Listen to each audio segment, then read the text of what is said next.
오늘의 4월 벌써 마지막 주일입니다.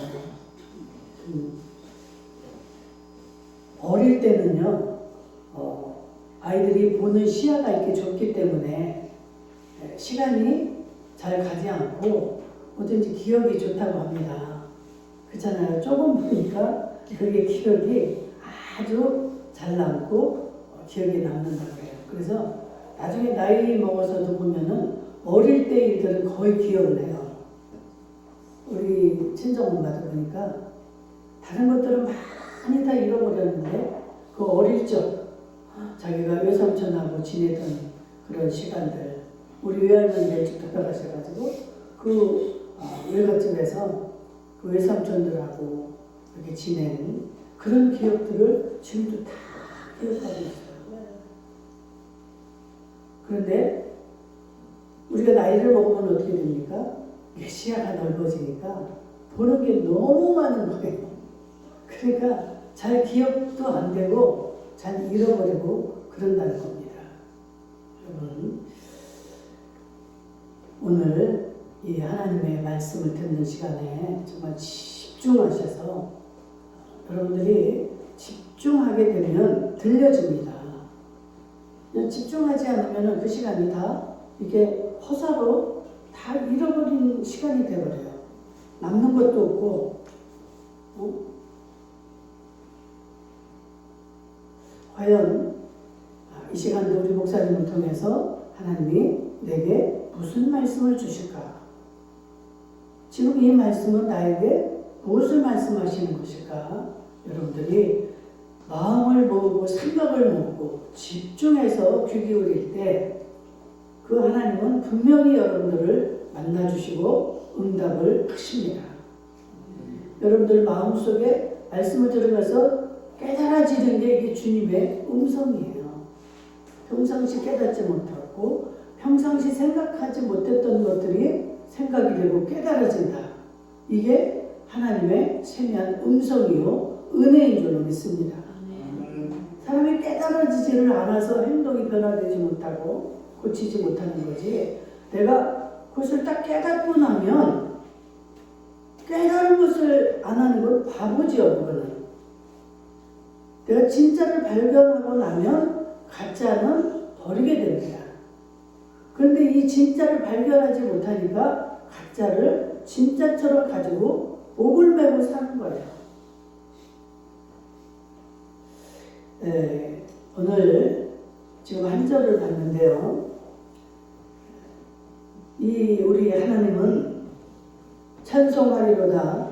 하나님 곧 우리 주 예수 그리스도의 아버지께서 그리스도 안에서 하늘에 속한, 읽어보실까요? 같이? 모든 신령한 복을 우리에게 주시네. 아멘. 신령한 복을 우리에게 하나님 주신다는 거예요. 신령한 복이 뭡니까? 우리 이 육적인 이 세상에서의 복이 아니고 신령한 하나님의 그 복을 우리에게 주신다는 거예요. 모든 하늘에 속한, 우리는 이제 우리의 육이 무너지고 나면 다 우리는 지옥을 가든 천국을 가든 이렇게 해서 하늘나라에 우리 예수 믿는 자들은 하늘나라에 속한 자들이 되고 하늘나라에 가는 겁니다. 그래서 거기에서 복을 받고 누리고 영원히 우리가 살게 되는데, 거기에 하늘에 속한 모든 신령한 복을 우리에게 주시는 분이 하나님인 줄로 믿습니다. 그래서 이 땅에서 찾을 수가 없는 거예요. 그러니까 이 땅의 복과 하나님의 복은 완전히 대척점이 됩니다. 정말 다릅니다. 그러니까 이 세상에 눈에 보이는 것들, 육적인 복들을 찾아서 사는 자들은 우리가 죽고 나면 하늘나라에 가서 구원을 받았다 할지라도 남는 게 있어요? 없어요? 다 육의 것들만을 위해서 살았는데 그 천국에 남아있는 게 없는 거예요. 우리가 이 땅에 사는 동안은 그 천국을 가기 위한, 천국에서 우리가 살아야 될 것을 예비하고 준비하는 이러한 시간이 육의 시간인 줄로 믿습니다. 근데 너무 우리의 관점들이 달라져 있어요. 너무 하나님의 뜻과는 거리가 먼 이런 삶을 살아가고 있습니다.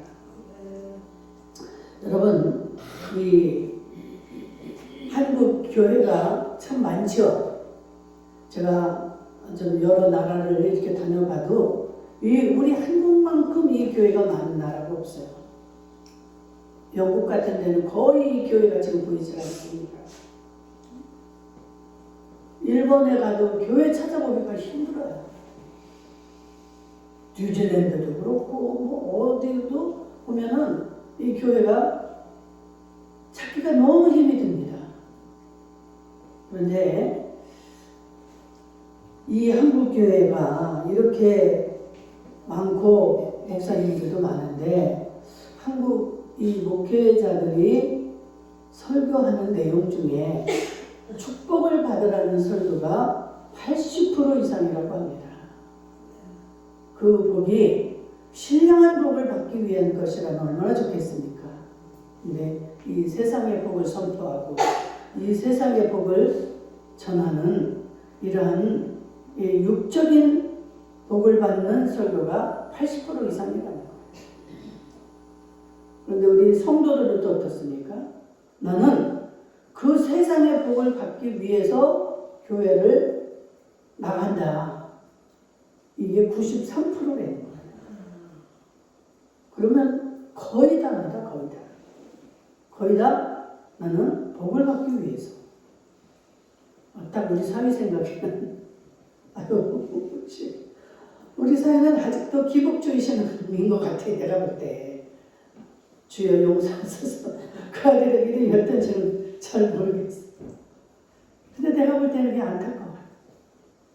그냥 길을 쓰고 주일 날이면 교회를 나가요. 아들 데리고. 마누라는 성가대에서 공부하고 하니까 일찍 교회를 가는데 교회는 안 빠지고 꼬박 가는데 그 취중회라도 이렇게 내가 전화 기도를 시켜보고 뭐 하면 맨날 복을 받는 그런 기도를 해요. 하나님 뭐를 어떻게 해주세요.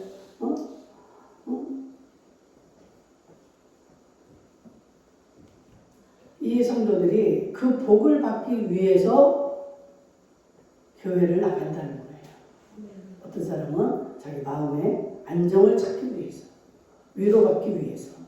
그래가지고 교회를 오면 교회가 조용하고 막 정말 이래야지 맨날 교회에 오면 시끌벅적하고 싸우고 내가 뭐 이러기 위해서 교회를 나왔냐. 물론 그 말도 일리가 있지만 교회는 어떤 곳인가를 알아야 됩니다. 세상에서 버림받고 소외당하고 문제가 있는 자들, 그러한 자들이 하나님을 만나기를 원하고 하나님의 위로를 받기 위해서 오는 곳이 교회입니다. 그 마음을 가지고 와서 정말 이 말씀을 듣는 이 시간에 집중해서 그 하나님의 위로를 받으시고 그 하나님의 위로를 들어야만이 여러분들의 문제가 해결이 되고 그 하나님과 동행할 때만이 가장 행복해지는 것입니다. 여러분들 목적을 놓고 돈을 벌잖아요. 그 돈을 얼마, 내가 목표가 얼마, 그걸 벌면 애를 쓰고 하면은 올라가서 그것을 벌 수가 있죠. 벌은 결과, 그러면 행복해야 되잖아요. 그런데 그 목적을 이루었는데도 그 행복이 없어요. 내가 전도사 때 신방을 다니는데 그 서초동에 그 큰 아파트였어요. 제가 서초동에서 전도사 할 때 전도를 다니는데 그 문을 열어놨어요. 우리를 맞이해서. 그래서 이제 복음을 전하니까 자기는 정말 오로지 목적도 아주 많았더라고요. 그 목표가 무슨 별장을 짓고 또 뭐 집이 어떻고 이제 오래돼서 제가 기억도 안 나네.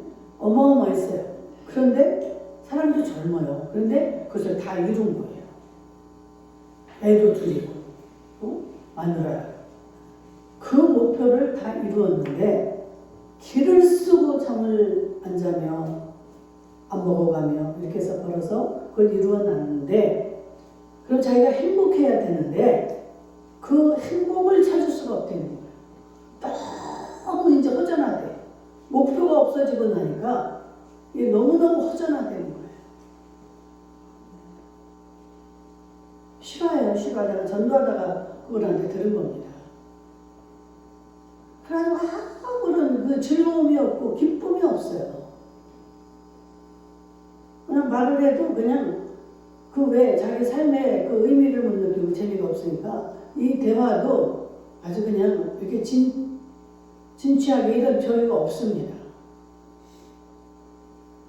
여러분, 행복하기를 우리는 다 원합니다.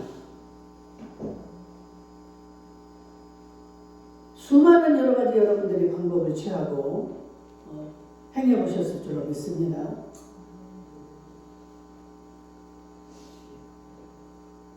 파랑새를 잡으려고 정말 여러분들이 그 행복을 찾아보겠다고 여기 기우 저기 기우 이것도 해보고 저것도 해보고 그렇게 해보지만 잠시 잠깐이에요. 뭔가를 이루면 내 자녀가 뭐 어떻게 해서 대학에 들어갔다든지 뭔 상을 받았다든지 여러 가지 이유들이 있죠. 뭐 내가 새 차를 샀다든가 새 집을 샀다든가 그때 잠깐입니다. 우리 사위도 차를 이렇게 바꾸는 걸 보면 바꿀 때마다 싱글벙글 입이 아주 그냥 근데 얼마 후 가면 그런 저기가 없어. 또 바꾸고 싶어요.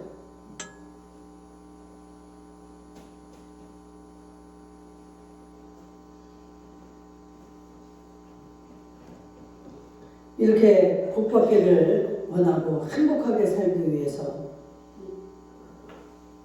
신앙생활을 한다. 참 불행한 거죠. 아무리 20년, 30년 죽을 때까지 교회를 다녀도 그들은 진짜 행복을 얻지 못합니다. 얻을 수가 없는 거죠.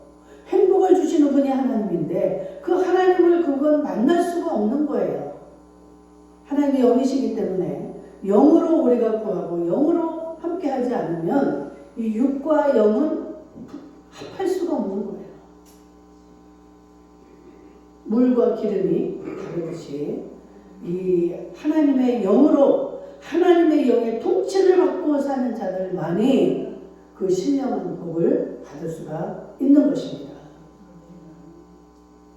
저를 놓고 돌이켜봐도 교회를 나가면 저는 굉장히 행복하고 복을 받는 줄 알았어요.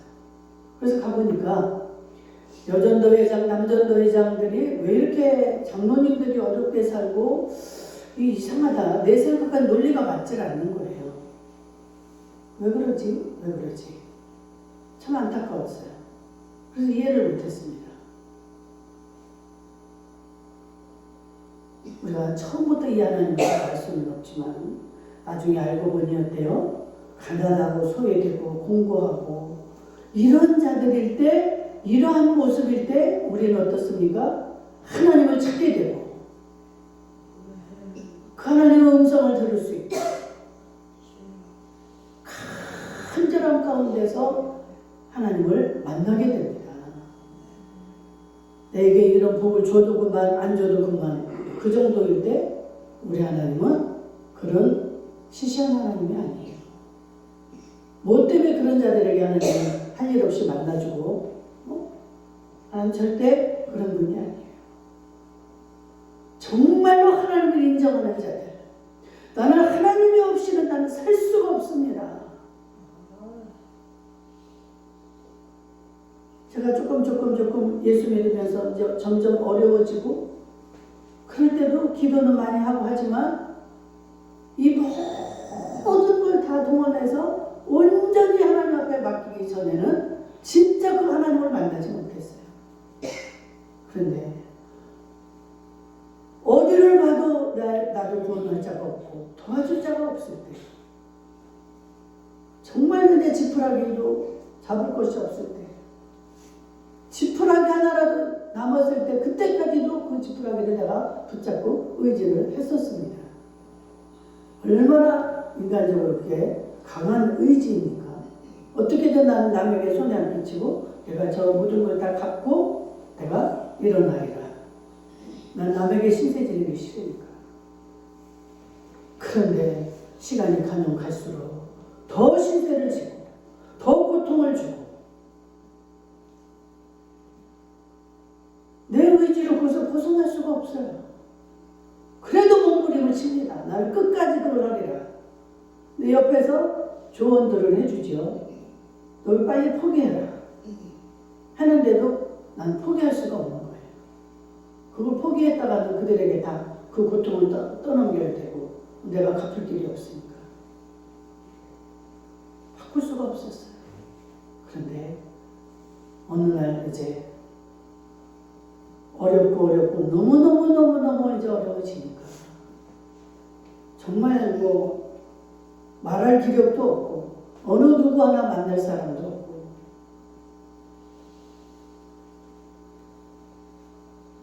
그렇게 되니까 제가 침대 위에서 일어나 앉아서 밖을 보면서 하늘을 보면서 하나님 나를 죽이시든지 살리시든지 나는 이제 모든 게 끝났습니다. 하나님 마음대로 하세요. 하나님 마음대로 하세요.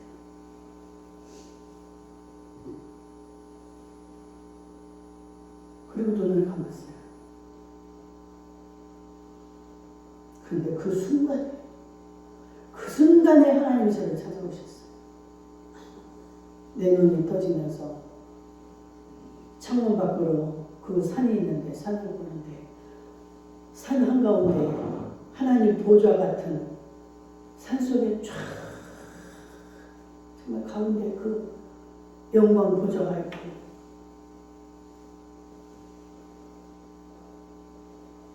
제가 너무너무 좋아서 막 하나님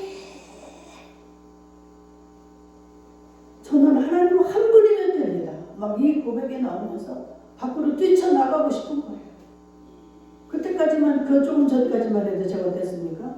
저는 이제 이 문 앞 한 발짝도 나갈 수도 없고 어느 누구도 만날 수도 없고 아무런 할 말도 없으니까 하나님 나는 이제 그냥 이대로 끝났습니다. 하나님 마음대로 하세요.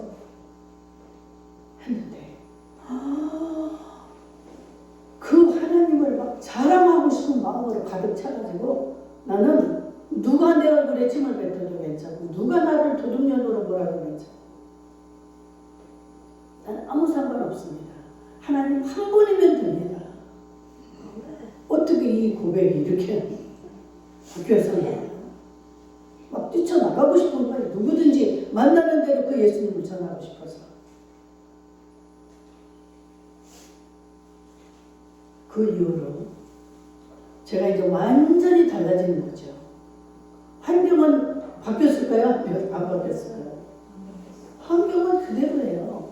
그런데 내 속은 완전히 180도가 달라진 겁니다. 아무것도 상관없어요, 이제. 누가 나를 뭐라고 해도. 그래서 성경에 나오는 그 순교하는 자들이 그 하나님을 그렇게 확실하게 만났기 때문에 순교할 수 있는 거예요.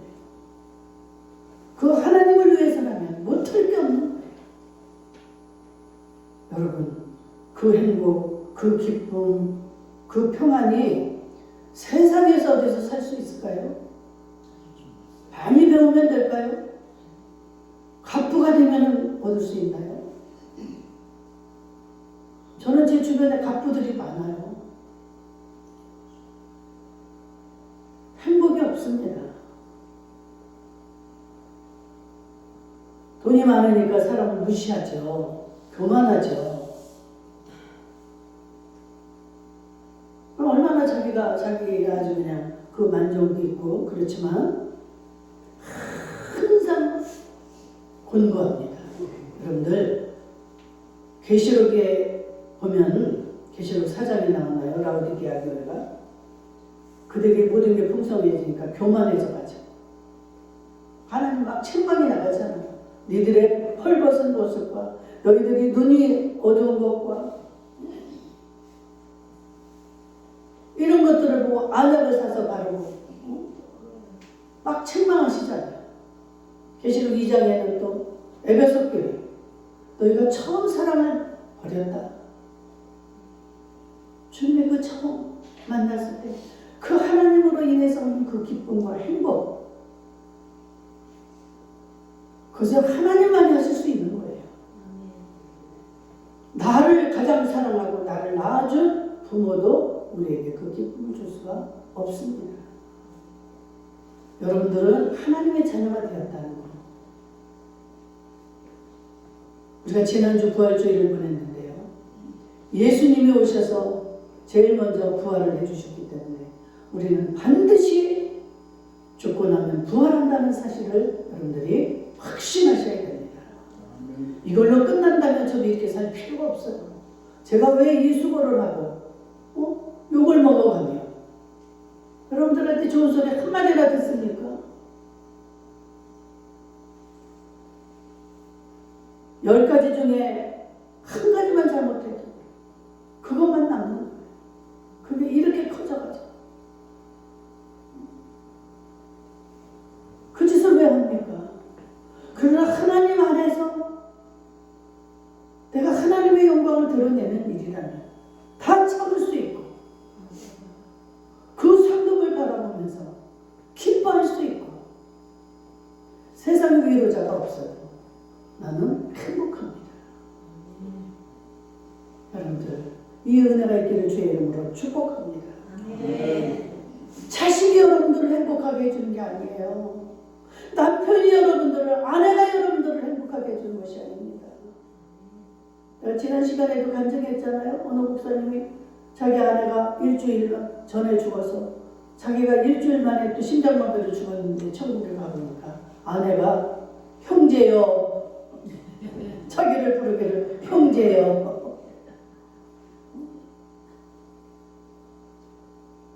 너무 놀라가지고 그러니까 이 천국에 오시면 우리는 다 형제요 자매입니다. 그러더래요.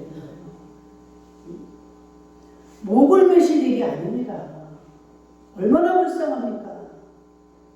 오직 요즘에는 애들도 하나둘밖에 안 되니까 오직 자식을 위해 어떤 사람이 효부가 돼가지고 온전히 그 부모를 위해 이렇게 하지 말라는 게 아니에요. 그게 목적이 되어서는 안 된다는 거예요.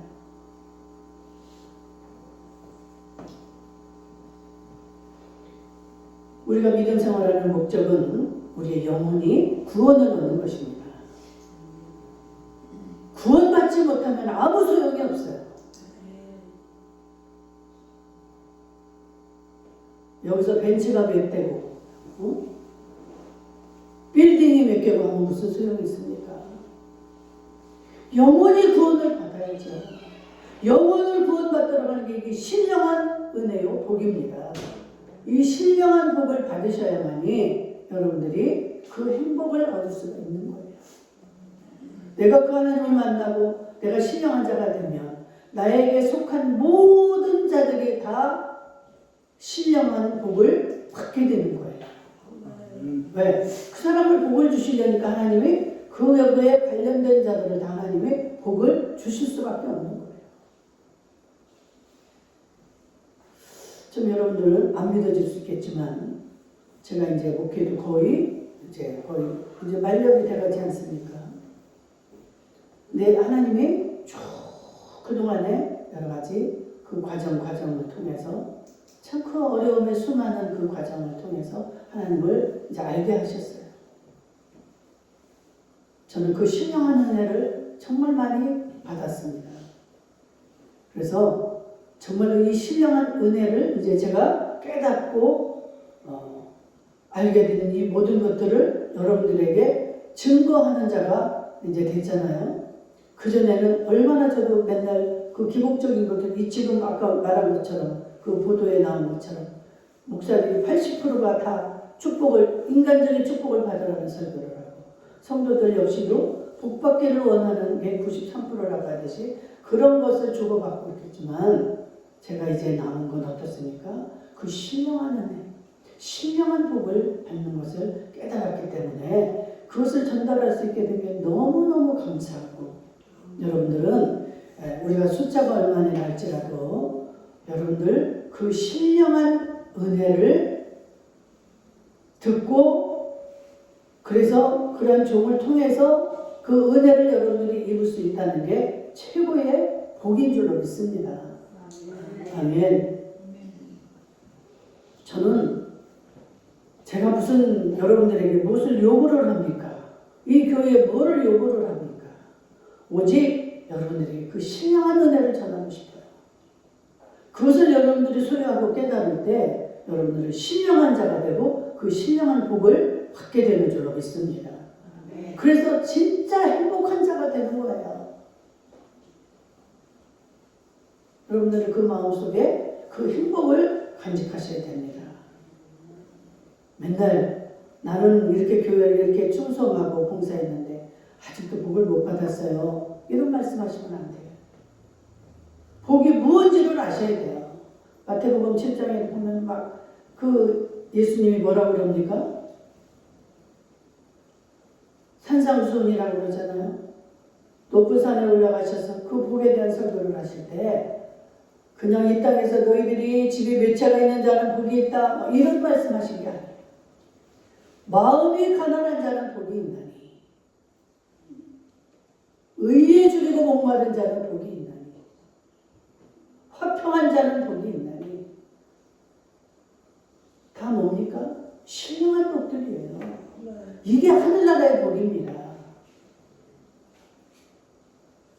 저는 막 그 핍박받고 그럴 때 그 하나님이 이제 그 말씀을 주시는 거예요. 네가 의를 위하여 핍박받고 그 고통을 당할 때 너는 기뻐하라. 하늘에서 상이 크리라. 아멘. 그 때려맞고 막 그 온갖 그 여러 가지 막 그 상황이 벌어진 가운데서도 제 속이 어땠어요? 기뻐 뛰는 거예요. 그걸 체험을 해봐야 여러분들이 아시지. 이 속에서 샘솟는 그 기쁨이 있기 때문에 아무리 저를 협박을 하고 몰아쳐도 기쁨이 넘치니까요. 제 얼굴을 보고 그런 핍박받는 거 아무도 모릅니다. 이 속에서만 기쁨이 납니다. 분명히 하나님 말씀하셨잖아요. 기뻐하라. 하늘에서 너희의 상이 크리라. 그 기쁨을 주신 하나님께 영광을 올려드립니다. 제가 무슨 힘이 있었겠어요? 성령의 힘이고 성령의 능력이죠. 늘 성령님과 동행하면 여러분들이 그 기쁨과 그 행복, 그 평안을 누리게 되는 줄로 믿습니다. 여러분, 오늘 본문 말씀을 여러분들이 잘 기억할 수 있기를 원합니다. 하늘에 속한 모든 신령한 복을 우리에게 주시는 그 하나님.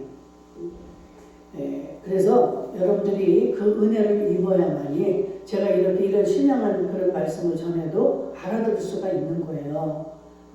고린도전서 14장 16절에 보니까 아무리 영어로 말을 해도 그게 열리지 않고 모르게 되면 들려지지를 않는다는 거예요. 이게 성령의 탄신입니다. 이 시간도 들려지는 말씀 속에서 여러분들이 믿어져야죠. 목사님 정도나 하니까 그렇지 뭐 무슨 우리가 그걸 어떻게 이해를 합니까? 그게 아니에요. 영적인 거는 어디서 이렇게 지식적으로 배워서 얻어지는 게 아니에요. 성령이 임하시면 성령은 모든 것을 통달하신 분이에요. 아멘? 그래서 그 성령님을 내가 영접을 하면 내가 모든 것을 통달한 자가 되는 거예요. 그 말이 뭡니까? 모든 것을 알아지게 되는 거예요. 보여지고 들려주고 다 그냥 알아져요. 이게 좀 하늘나라의 신비죠. 신비. 어떤 사람들 보면 그냥 사람 이렇게 눈만 봐도 하는 말하는 거나 행동만 봐도 깨닫는 사람들이 있잖아요. 아, 저 사람은 지금 무슨 형편이구나. 무슨 지금 심정이구나. 그렇잖아요. 상대방의 심정이 알아집니다. 이게 성령이 임하시면 하나님의 마음을 내가 알 수가 있는 거예요. 여러분들 부모하고 이렇게 소통이 잘 됩니까? 그 부모의 마음을 아는 자식이 그게 최고의 효자 아닙니까? 하나님을 믿는다고 하면서도 하나님의 마음을 몰라. 내 뜻대로 섬겨. 우리 하나님이 내가 이렇게 하면 기뻐하시겠지. 물론 안 하는 것보다는 낫겠죠. 그러나 하나님이 정말 무엇을 원하시는가를 알아서 그것을 하면 되는 거예요. 내 생각과 틀려도 우리 하나님 뭘 시시하게 이런 걸 하라고 그러실까? 그래도 하나님이 그걸 원하신다면 그걸 그냥 하는 거예요. 그게 하나님의 마음을 시원하게 하는 것입니다. 아멘.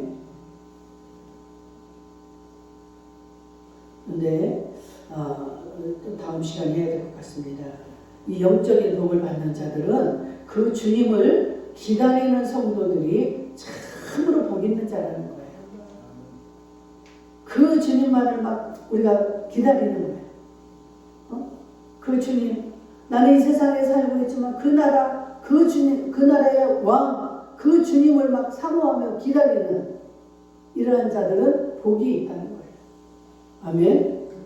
우리가 죽으면은 하늘나라에 가는 것 같지만 지금도 이미 우리의 마음속에 우리는 하늘나라를 이루어가고 있는 겁니다. 왜 그럴까요? 하나님의 통치를 받고 있잖아요. 육의 통치도 받고 있지만 하늘나라의 그 영의 통치를 우리가 받고 있기 때문에 하나님 나라가 이미 우리의 마음속에 이루어져 있는 거예요. 그래서 죽으면 그 속에서 이어서 그 하늘나라로 우리가 온전하게 이루어져 가는 겁니다. 아멘. 다음 시간에 또 듣기로 하고 여기서 마치도록 하겠습니다. 자비로우신 우리 아버지 하나님 감사합니다.